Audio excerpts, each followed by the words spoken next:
നമസ്കാരം. മലയാളി വാർത്തയിലേക്ക് സ്വാഗതം. ഏറ്റവും പ്രധാനപ്പെട്ട ഒരു വിവരമാണ് ഈ മണിക്കൂറിൽ പുറത്തു വരുന്നത്.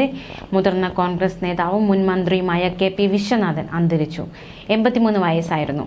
തൃശൂരിലെ സ്വകാര്യ ആശുപത്രിയിലായിരുന്നു അന്ത്യം. ഇന്ന് രാവിലെ 9:35 അദ്ദേഹം അന്തരിച്ചത്. 2 വട്ടം മന്ത്രിയും 6 വട്ടം നിയമസഭാ അംഗവുമായിരുന്നു KP വിശ്വനാഥൻ. തൃശൂർ ജില്ലയിലെ കുന്നംകുളത്ത് കല്ലായിൽ പാങ്ങന്റെയും പാറക്കുട്ടിയുടെയും മകനായി 1940 ഏപ്രിൽ 22 അദ്ദേഹം ജനിച്ചത്. പ്രാഥമിക വിദ്യാഭ്യാസത്തിന് ശേഷം തൃശൂർ കേരളവർമ്മ കോളേജിൽ നിന്ന് അദ്ദേഹം ബിരുദം നേടി. അഭിഭാഷകൻ കൂടിയായിരുന്നു അദ്ദേഹം.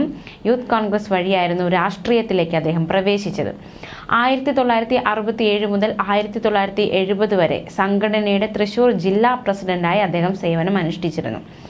1977 1980 കുന്നംകുളം നിയോജക മണ്ഡലത്തിൽ നിന്നും 1987, 1991, 1996 ഈ വർഷങ്ങളിൽ മാത്രമല്ല 2001 കൊടകര നിയോജക മണ്ഡലത്തിൽ നിന്നും അദ്ദേഹം ലെജിസ്ലേറ്റീവ് അസംബ്ലിയിലേക്ക് തിരഞ്ഞെടുക്കപ്പെട്ടു.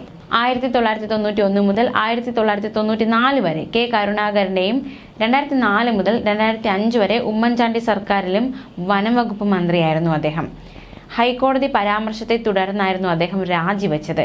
2006, 2011 ലെജിസ്ലേറ്റീവ് അസംബ്ലി തിരഞ്ഞെടുപ്പുകളിൽ കൊടകരയിൽ നിന്ന് മത്സരിച്ചു. പക്ഷേ CPMലെ C രവീന്ദ്രനാഥിനോട് അദ്ദേഹം പരാജയപ്പെട്ടിരുന്നു. വനമന്ത്രിയായിരിക്കെ മയക്കുമരുന്ന് വിരുദ്ധ പ്രവർത്തനങ്ങളും വനസംരക്ഷണത്തിലും കൈവരിച്ച പ്രകടനത്തിന് ആന്റി നാർക്കോട്ടിക് കൗൺസിൽ ഓഫ് ഇന്ത്യയുടെ ദേശീയ അവാർഡ് നേടിയിട്ടുള്ള വ്യക്തിയാണ് അദ്ദേഹം.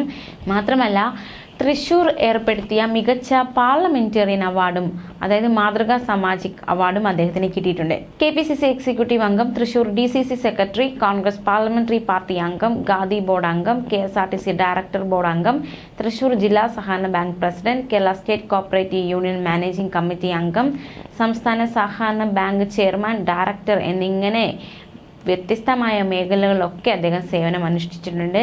എന്തായാലും അദ്ദേഹത്തിന്റെ വിയോഗ വാർത്തയാണ് ഇപ്പോൾ രാഷ്ട്രീയ കേരളത്തെ ദുഃഖത്തിൽ ആഴ്ത്തിയിരിക്കുന്നത്. ന്യൂസ് ഡെസ്ക് മലയാളി വാർത്ത.